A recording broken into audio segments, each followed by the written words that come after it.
Bismillahirrahmanirrahim. Honorable Chairman of the SCO, Council of the Heads of State, His Excellency President Xi Jinping, Excellencies, Honorable Leaders of the SCO member states, ladies and gentlemen, Assalamu alaikum.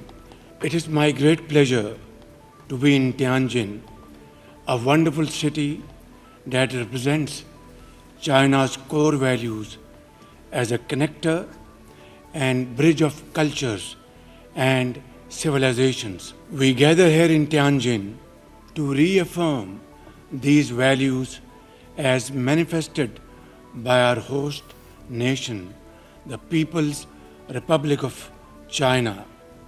I extend my heartfelt gratitude to President Xi Jinping and the government of the People's Republic of China for the warm hospitality and the excellent arrangements for this gathering.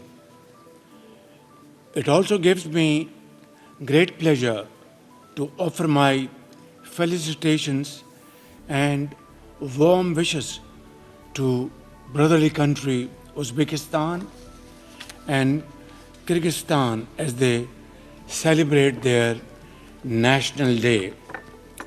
Mr. Chairman, for us, the SCO is a platform that best represents Pakistan's abiding commitment to regional cooperation and integration. China's successful tenure as chair of the SCO is reflective of President Xi Jinping's sagacious and visionary leadership.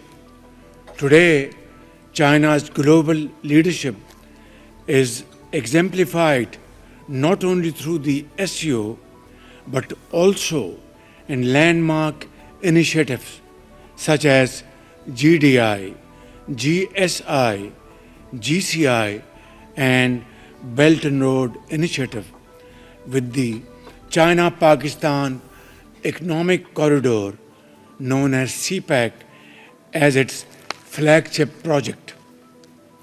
Excellencies, Pakistan has always believed in the power of multilateralism, diplomacy, and shunning unilateralism.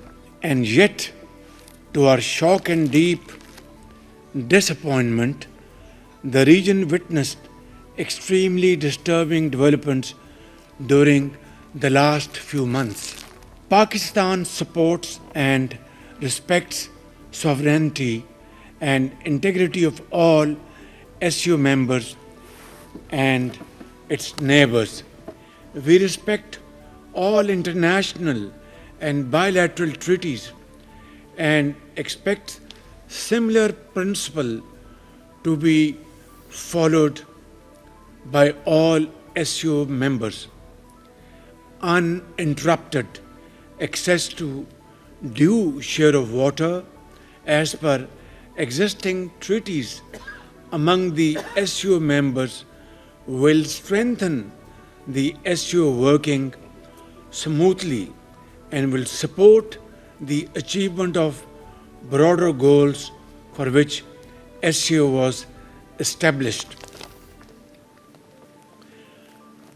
Excellencies, for its part, Pakistan seeks a normal and stable relationship with all its neighbors. It seeks dialogue and diplomacy over conflict and confrontation.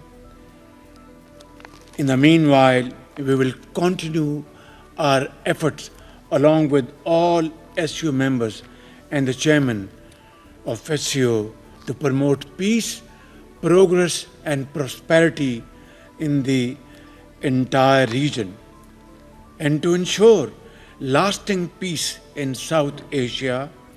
We call for a comprehensive and structural dialogue to discuss all outstanding disputes.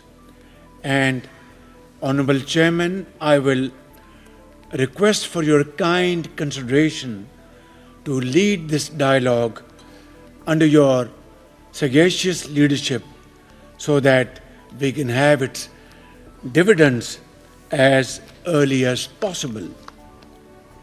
Ladies and gentlemen, Pakistan has always abided by the UN and SCO charters and will always respect the principles that will hold dear to all of us for our collective good. As a peace-loving nation, Pakistan has always advocated dialogue and diplomacy, consultation over confrontation. Ladies and gentlemen, Israel's unjustified aggression against our fellow brotherly member country, Iran, a fellow SCO member state, is condemnable and therefore unacceptable. Mr. Chairman, the suffering and starvation unfolding in Gaza is a festering wound on our collective conscience. We reiterate our call for an immediate end to this gruesome violence and heart-wrenching bloodshed in Gaza. Pakistan has consistently supported the UN-mandated two-state solution, that is, the creation of an independent state of Palestine with pre-1967 borders and Al-Quds al-Sharif as its capital. Ladies and gentlemen, the menace of terrorism, separatism, and extremism continues to pose a grave threat to Pakistan and endanger peace and security of the entire SCO region and SCO family. We condemn terrorism in all its forms and manifestation with fullest force at our command, including state terrorism in clear and unambiguous terms. Those who have long used terrorism for advancing their political interest must know that the world no longer buys this fictitious narrative. We have, ladies and gentlemen, irrefutable evidence of the involvement of some foreign hands in the devastating Jafar Express train hostage incident, as well as countless other terrorist attacks against us in Balochistan and Khyber Pakhtunkhwa province of Pakistan. Ladies and gentlemen, Pakistan has rendered great sacrifices in combating terrorism, not only for its own self, but for the region and far beyond. And in the process, we have lost over 90,000 valuable lives, mothers, children, engineers, doctors, scientists, ordinary citizens, shopkeepers, our officers and sepoys of our armed forces, and endured economic losses over $152 billion, a sacrifice which has no parallel in the annals of history. And there cannot be a bigger manifestation of our unwavering commitment to defeat terrorism with the cooperation of all SCO members and around the globe. Ladies and gentlemen, Pakistan has always believed that a peaceful and stable Afghanistan, a brotherly country, is not only in our own interest but that of the entire region. While we remain engaged in building our ties with the Afghan leadership to leverage them as economic partners and good neighbors, we hope that this cooperation with Afghanistan and our trilateral meetings between China, Pakistan, and Afghanistan will have positive results in times to come. Honorable Chairman, as SCO leaders, we have reaffirmed year after year the significance of enhanced regional connectivity.